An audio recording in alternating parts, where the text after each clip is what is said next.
Hey everyone, this week on the Prereal Podcast, we're joined by Brent Bowers. He's with the Land Sharks. This is a guy who came from no real estate background at all, nothing, zero. He was in the Army, had gotten into some challenging situations financially, and this is just a couple of years ago.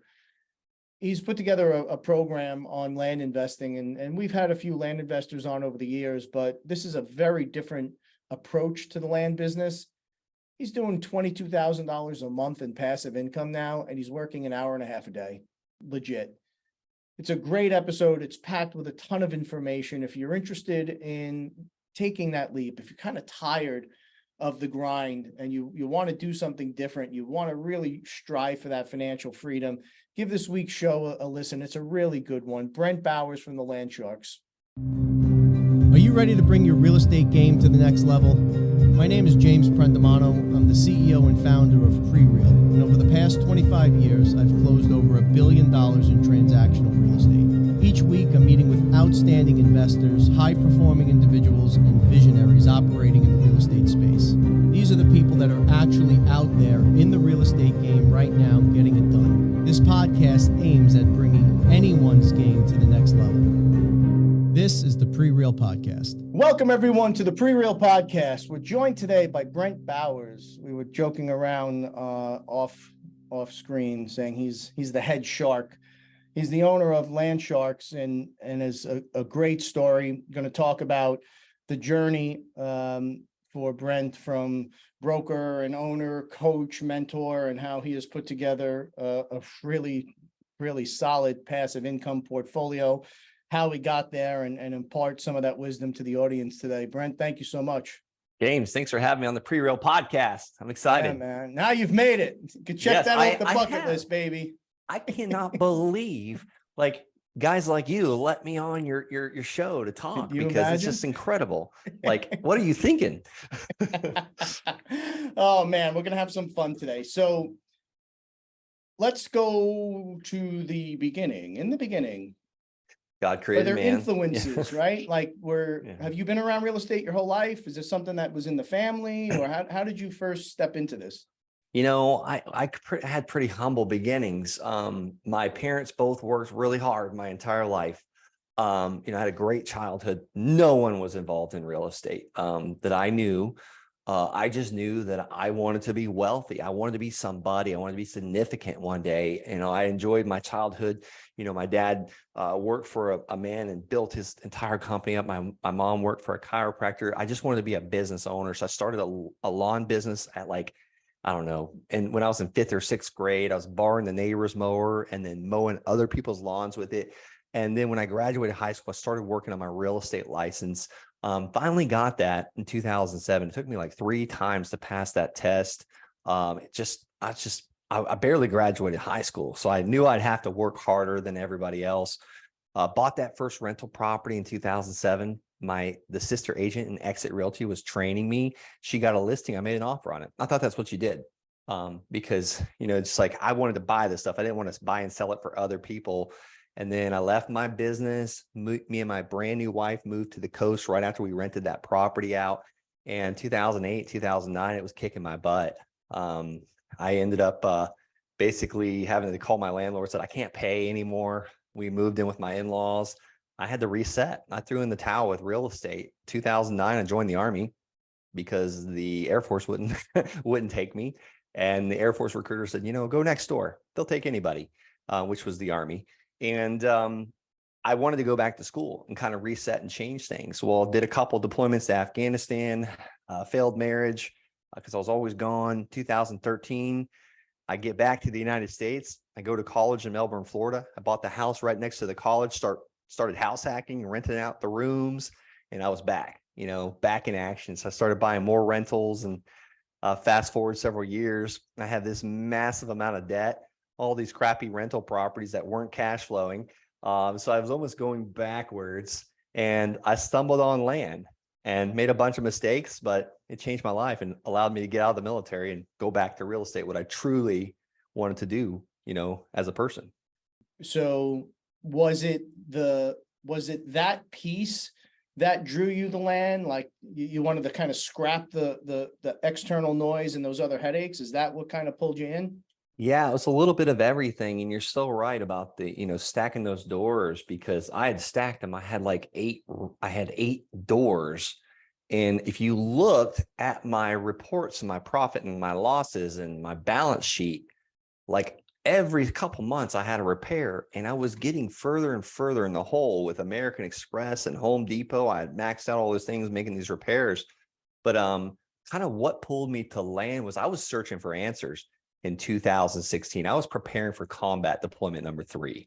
And I had recently gotten married again to the woman of my dreams. And we had a baby, a newborn baby at home. And when I saw that baby come out, life changed. I was like, I looked at the time I had been in the military, and I was gone more than half of that time, away, training, deployed in the field. And I was preparing for the third one. And what a lot of people don't know is like, okay, you deploy for 9 months or a year. They've moved them down to 9 months. But here's the thing, you ramp up and you train for almost a year prior. So you're really away from your family almost 2 years. So when I saw that baby come out, I was like, I just can't keep doing this. So I was searching for answers. I was reading the 4-Hour Work Week. I turned my car into a mobile university. My wife's grandpa gave me Jim Rohn tapes, and I converted them to CDs, and I would listen to those things. And I was searching for answers, like my Prereal Podcast. I was looking for great answers. And then I heard a guy talking about land flipping. Like he was buying these parcels of land, and the next day he's basically doubling his money. And I was thinking to myself, and I have never doubled my money. I've never been profitable on a rental. I've been struggling to wholesale houses because they say you don't need time, money, or credit, or a real estate license, because I let my real estate license go with all the continuing education hours. I couldn't do that and deploy at the same time.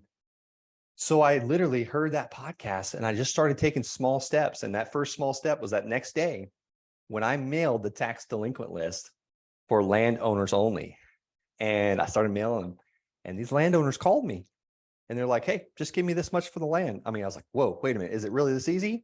Let me go see what it's worth. And then I would figure it out from there. So I guess to answer your question, what drew me towards the land was no one else is talking about this. Yeah. Like the herd mentality, they all get slaughtered. I wanted to be the opposite of that. You send your first list out, you start scrambling to do your diligence and figuring all those pieces out. Unless I'm missing it, your passive income is now north of like $20,000 a month. It started with that first piece of land that I bought for $285 and flipped it. And I hate that word, flipped, sold it, traded it to a realtor the next day, basically for $5,000. Those small wins, I just stacked up small wins. The first small win was figuring out how to get that tax delinquent list. That was a couple calls to the county. Now, I don't only focus on tax delinquent lists anymore, because that's a small list in the counties I'm in.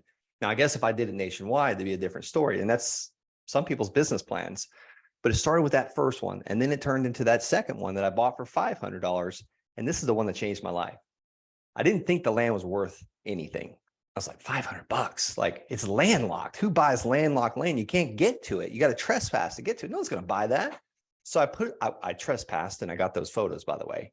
I had to cross state land, and I was actually caught by one of the state officers. He's like, listen, you just can't come on the state park and, go to I was like, well, I own the land over there. And he said, well, you can't do that. And I was like, okay, well, how do I get access to it? He's like, I don't know. So I did some research. I was like, okay, call the title company, figure out how to get an ingress, egress attorney, an access attorney. But I was like, I heard attorney, and I was like, I don't have $5 million an hour or $500 an hour or whatever they charge, which is like $250 an hour, $350 an hour. I could have done it, but I just didn't have the resources back then, or the resourcefulness, I guess, was even more important. So I just put it on Craigslist, $500 down, $400 a month. I had a buyer the next day, because he saw value, because Americans think, how much is it going to cost me each month? Not what do I got to do to get access, because I disclosed all that. But he paid me $400 a month every single month. And sometimes he actually paid me extra, even though I was charging him 0% interest, which is crazy. Like I didn't think anybody would pay extra if I was charging 0% interest, which I don't anymore. I get 12% interest on my loans when I sell a piece of land. But I just kept stacking those wins, stacking. And before I knew it, I was at $9,000 a month. About a year into this, I put in my Army resignation. They approved it. And I got out. In the first month, I did a $55,000 net profit month. And I just kept reinvesting back into the business and buying land and seller financing it. Did you say you were at 9,000 a month? Yeah, 1 year into it. So by about the time I hit mid 2017, I had 9,000 a month coming in as payments, passive income. It was actually hitting my bank account every month. I didn't have tenants. I didn't have trash. I didn't have termites. They weren't calling. Well, sometimes they did call because their credit card information changed and they needed to update it, things like that. But they weren't calling with problems or things I needed to repair. You're actually going in and you're building your own comp set in an area, and then you're focusing, you're staying in that area and you're running it down. Yeah, it's just micro focus. You know, if you're focused on a neighborhood, you're not out there wasting a ton of money on mail.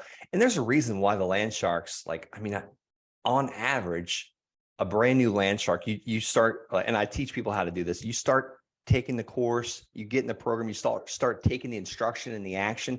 There's a reason why they make money in roughly 45 days. And, I have several students that in their first year, they made around $800,000 net profit. I used to do that desert land. I used to do that land in the middle of nowhere. I did the $285 deals because I had no confidence. I had no clue what I was doing. I didn't have a coach, but it takes a long time to become wealthy doing that, those small deals. And here's the thing.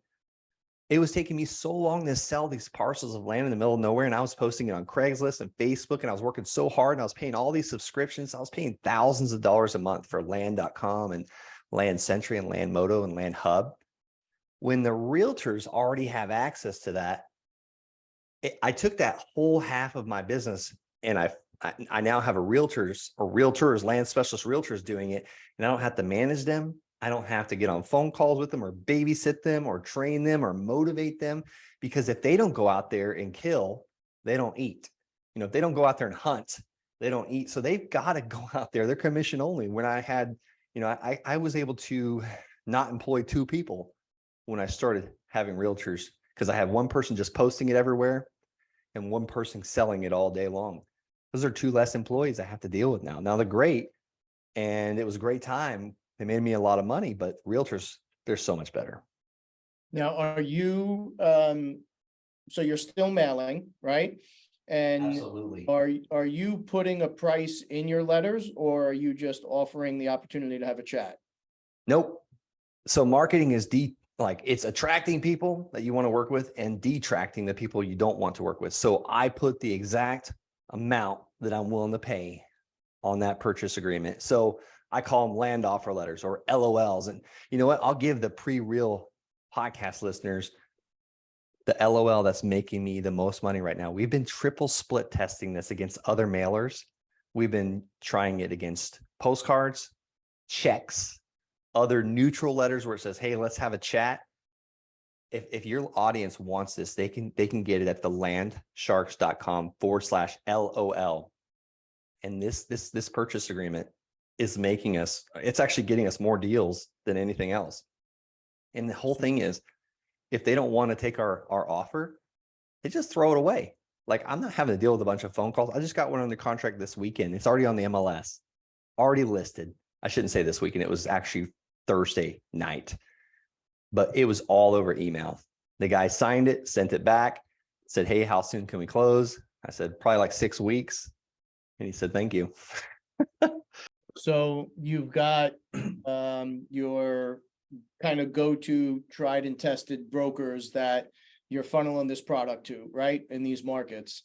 When you're sending these offer letters out, how often are you revisiting comps? And each time, are you kind of going in and putting it in Airtable, or is it just chats with your local realtors? How are you doing that? Yeah. So the first step I'll do is I'll go to where there's demand at. If I'm going, let's just say I'm going to a new market today. You said, go to New York, Brent. So I'll put in Albany, New York. And okay, where's the land selling around Albany? So I'll go to Redfin, put it in there, sold land last 3 months. And then I'm going to see those, okay, here's a cluster over here. So I'm going to pick that area and I'm going to micro down to the neighborhood. And I'm going to figure out, okay, is it half acre lots? Is it 10,000 square foot lots? Okay, looks like the 5,000 square foot lots are selling the most. There's been about 9 solds in the past 30 days. I'm going to click on each one of those. All right, here's the price it sold for. Here's how big it is. And I'm going to throw that into an Excel spreadsheet. And I'm going to take all 9 of those lots that sold. One sold for 10,000, one sold for 20, and then average them up. Okay, the average lot that sold was 10,000. The average price was about 10,000. So now I know that if I get a 5,000 square foot lot in the area, it should sell for around $10,000. So that's not a really good example because you wouldn't make a ton of money. So let's just say that if they're selling for 100,000, let's be a little bit more realistic. Yep. There you go. 100,000. So I want to make at least $10,000 profit on each one of those I buy. So that means I got to offer 90, right? 90,000 or less. Well, what about the real estate agent? So they're going to make about 6%. So we need to take another $6,000 off there. And then at closing costs, say 2,000. So we're at 10,000 plus 6,000 plus 2,000. So we're at about 18 grand. What else are we missing? Let's say a buyer discount. Let's do another 2,000. So 20 grand off. So if the land's selling for 100 grand, I wanted to use round numbers for anybody driving down the road listening to this. So the land's going to sell for about 100,000. If I offer $80,000 for this land, I know that I should have a deal here. And if they accept it, they're literally accepting an offer at 80 cents on the dollar. Sometimes we get the land for less than 50 cents on the dollar, but I do that backwards planning, that reverse engineering to make sure I'm going to make money and also make sure when I list it with a realtor, it's cheaper than everything else because land is just land. Hey, honey, this one has a pool. Hey, this one has granite. Which one? Well, no, it doesn't have any of that. This one's cheaper. Let's just take that one. So I want my stuff to sell quick. I want the 30-day blowout price. I want to get it done now price. So now I'm going to send a purchase agreement or what I call the LOL, the land offer letter, to every single landowner in this area. And they're either going to throw it away or they're going to sign it, send it back to me, or they're going to call me to cuss me out and say, I'm so offended by your 80 cents on the dollar offer. I had one student, he's in Korea. He's like, Brent, I can't take phone calls. I'm in command right now. I'm running a company of 150 soldiers and I can't take phone calls. He's like, how do I do this? I was like, take your phone number off of it. So now he gets them signed back and they just email it to him. On a typical deal, if you know that you want to cut 10% or whatever it is in your profit, what is your typical opening offer in discount to market? Are you starting at 50, 60, 70, 30? What percent discount to market is typically your opening offer? Right now in Florida, for most of the stuff I'm buying, it's about 54 cents on the dollar. But it depends on how expensive the land is. Now there's one area that I mail. Those are $700,000 parcels. I'm happy if I get those things at 82 cents on the dollar because I can assign it and still make 100 grand. So it really just depends how expensive the land is. What a lot of these guys are teaching is like, mail this land out here in Costilla, Colorado. The most I can sell that 5 acres for out there is $9,000 on financing. And more than likely, 50% of those people are going to stop paying anyways. So for me to make 8 grand on that land over 60 months of payments, I got to literally pay like $900. So that's less than 10 cents on the dollar for those parcels of land. So that's a little harder conversation to have, and you're having to do a lot more of those.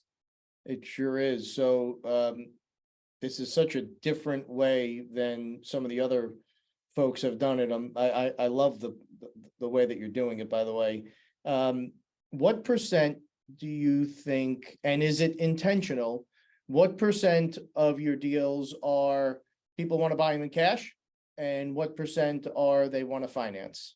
Yeah, I truly push for the financing because that gives me the lifestyle freedom I'm looking for. I didn't get into this business to get rich. I got into this business to be home with my families, to have breakfast with my children and have dinner. We literally took almost all the month of March off. We're heading to Costa Rica here in a few weeks. We're going to be gone for 6 weeks. You know, that's truly what I want. I want the seller financing because I don't want to be on the transaction treadmill. Like if I sold this parcel of land today for cash, I get my profit, I got to go back to work and find another one. So I prefer them to pay on payment. So 9 out of 10, I really try to do seller financing, but it varies. With the more expensive land, they do come with cash because they got a bank loan or, some type of financing. But what's really cool is that when we offer that seller financing, it sells a lot faster because they don't have to worry about bank financing. They're able to go and improve like, I've got a piece of land right now. We just got a letter of intent on, and they're going to use my financing to allow them to build up the land, build some roads, some fences around it, and then they're going to get their financing from their banks. They're probably only going to use me for about 3 years, which is really cool because, like, let me just do the deal breakdown. We're buying it for about $150,000. The seller is giving me 15 years to pay him at 5% interest. And he gave me 6 months to find my buyer before I have to close. And I told him, we fully disclosed all this to the seller, and he was totally cool with it. Now my buyer is going to be paying me 12% interest for 30 years on a 30-year mortgage. Now, is he really going to find it? Is he really going to pay for it 30 years? Probably not. But the banks have set the 30-year mortgage up for them to win. For the first 7 years, it's pretty much all interest on a 30-year mortgage. Yep. So I'm going to be receiving a $2,200 a month payment. Plus I'm getting a $30,000 down payment, and I'm giving my seller a $15,000 down payment. So we're basically making money right up front. So my payment I'm going to receive from my buyer is $2,200 a month. I'm going to be paying the seller $1,100 a month. So I keep the difference each month. It's just a win-win, and I'm doing it with no money out of my pocket. Actually, I take that back. I did spend money on drone photos. It was $150. What on these bigger deals, what percent of recapture? So if you're buying in cash, I assume you're buying in cash most times, or are you also buying on terms? Yeah, it's a mixture. Most of the time, 90% of the time, the sellers just want cash. Like, I can't educate, like I try and educate them, but sometimes they're like, I just want the cash. If the seller does give us terms that allow me to make payments to them, like they get to break up the taxes, they actually make more money over the long run. But yeah, most of them, 90% of them seem to want cash. So what percent of a down payment are you requiring in those instances where you have to buy it cash? Now you're going to go resell it on terms. What percent of a down payment are you recapturing from your initial cash outlay? Yeah, and it depends on the parcel of land. If I sell it through a realtor, I will take no less, and it's not a percentage, I will take no less than $5,000 down. I found that if I get at least $5,000 down, and that's across the board here, I have 69 parcels of land paying us every month. If I get at least $5,000 down, I've never had to take one of those back. Because sometimes, like this cheaper land where they only pay like $1,000 down, like 1 out of 10 of those, 10% of those are absolutely going to default. And here's the thing, I've only been doing this since 2016. So I've only have that much data to work with. Some of these I probably will get back eventually. Like, it's amazing because when I get this land back, I'm already profitable on it. So let's talk about that piece for a minute, because that's another benefit in the land business. When you're selling something on terms, it's basically a contract. It's not that they're not afforded the same traditional protections. I'm assuming that's the way you're doing it. You're not having a formal closing. You're not transferring title, correct? Until that contract is satisfied. The more expensive parcels, like the parcel, like one I just sold for $159,000, that one, he put $29,000 down. We did transfer the deed because a realtor sold it for me. So we went through the traditional title insurance company, all that. Now, my cheaper parcels of land, like the ones I'm selling for a couple $1,000s down, that I bought for like 10 grand. And basically, if we sell that direct, like us directly to the buyer, we will give them what's called a contract for deed. And those, if they stop paying, we send them a certified letter. Now, you want to check with your attorney in your local state. I have a foreclosure attorney write up our contract for deeds and our promissory notes and our mortgages to help, benefit me as the land seller. But you want to be very sure like what the legal process is for that. If it's a contract for deed, it's pretty easy. You just do a cancellation of contract. Now, if they fight you on it, If the buyer fights you on it, you're going to have to go through the court system. But most of the time when they stop paying, they just throw their hands in the air and just said, yeah, just take it back. But we do everything we can to work with the buyer. There's some I've modified their loan. He went from $300 a month to $80 a month. And then he still had problems about 12 months later. I was like, look, man, I'll just send you a $400 check. Just cancel the contract, sign this, and we'll go on our way. Because at the end of the day, I don't want an angry land buyer. I want them to send their friends. Like, I want them to feel like we took care of them. If you've got 20,000 plus a month, you're currently inventorying 69 pieces. So that's somewhere around $317 a month. What is your average deal size? I can't believe you were able to figure that out in your head. It's about $318 a month average is what we collect per note. Now, so again, I've evolved into bigger deals over the last 12 months. I probably get about 15 or 16 payments a month that those were like $10,000 to $20,000 parcels. And then we've got some that are like $57,000 parcels. In the past 12 months, I have started moving into where I'm purchasing them around $130,000 to $150,000 range. So my business evolves as well. As I work with other land sharks around the country, I see what's working. It's almost like I'm a double agent. I get to see what's working for other people because we have support calls every week and we share our wins. Like one of my students, she has this texting campaign. Her name's Kayla. Every 3 hours she's texting, she does a deal. Like she's got her KPIs down to like just solid numbers. So it's been amazing with that. But to answer your question, is about $130,000 range to $150,000 range. Is me personal. Now I've got other sharks. They're kind of in the $10,000 range, but they're just getting started. Folks, anybody can do this. Yeah.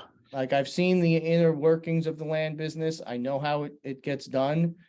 If you're willing to get this right, your headspace right, and approach this the right way, anybody can do this.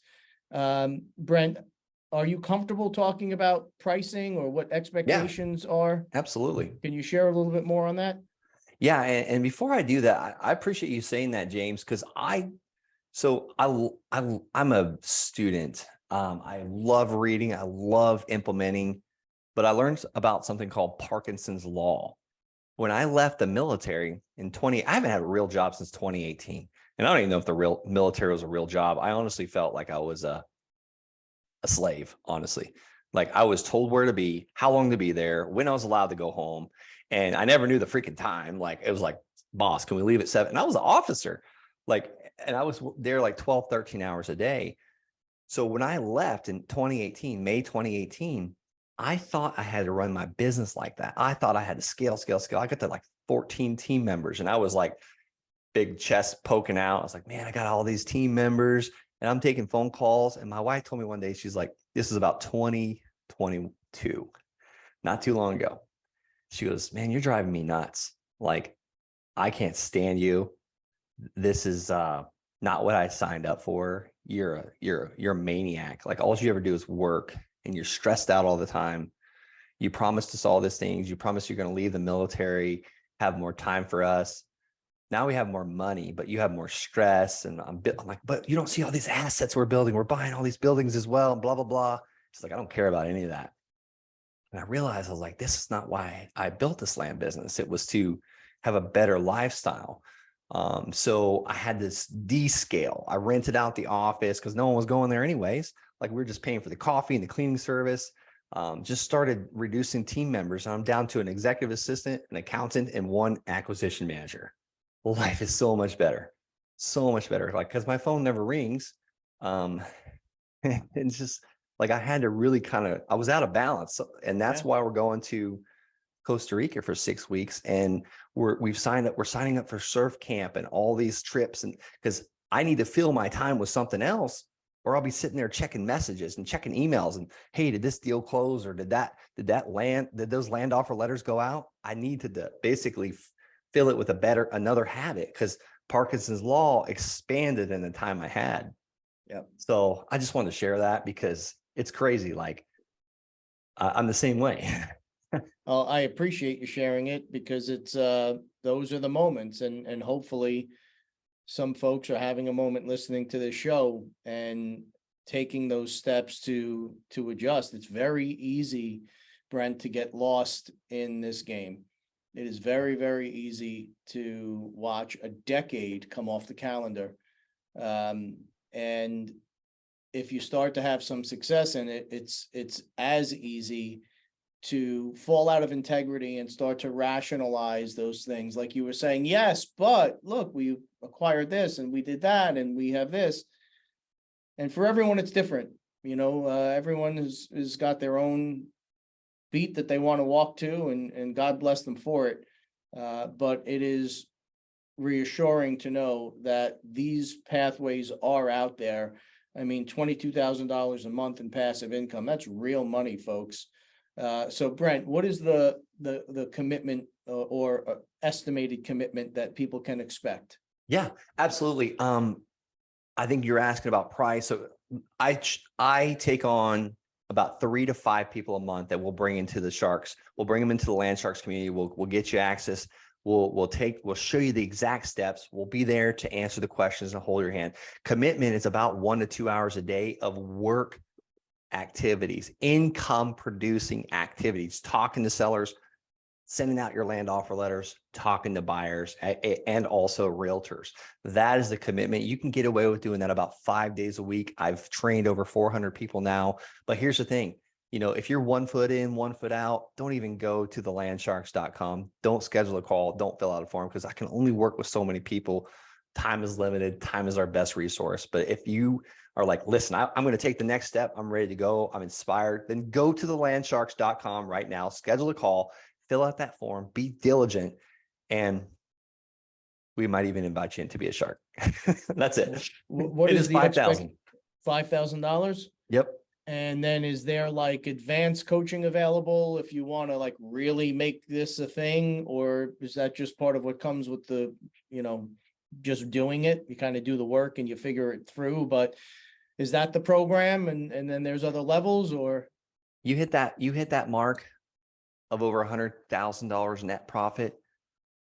Every 6 months, I'll take on one person that I will work with you one-on-one, but I want you to be already profitable, and we'll take it to the moon. So I only take on one person every 6 months. I call it the private client. I won't share who you are or the numbers of anybody, but some of those clients, they're roughly doing about 700K months. And you heard that right. I think this is absolutely amazing. We're gonna be in touch offline, but anything else you want to close with? No, go out there and take action. Change your life. I have a student named Will Lowry. He said, we spend our weekends creating the life we want rather than spending our weekends escaping the life that we have. So go out there, take those steps. It's small steps, a small step each day. We call them wins, small wins. Tremendous stuff. Brent Bowers, the Land Sharks. I can't thank you enough, bro. God bless, James. God bless. Take care. Everyone, please stay safe.